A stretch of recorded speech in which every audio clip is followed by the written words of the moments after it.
Hello everyone. Today we're discussing the psychological distinctions between men and women. Let's explore these differences together. When it comes to thinking skills, men tend to excel in tasks like navigation and visualizing objects, while women often exhibit stronger language skills, such as speaking and writing. In terms of emotional processing, women typically express and recognize emotions more readily, while men often compartmentalize their emotions from their actions.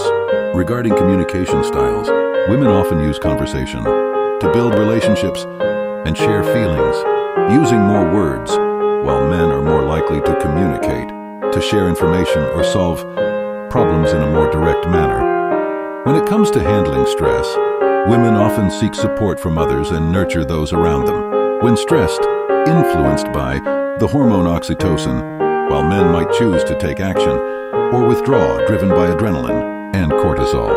It's important to note that societal influences contribute to these differences through stereotypes.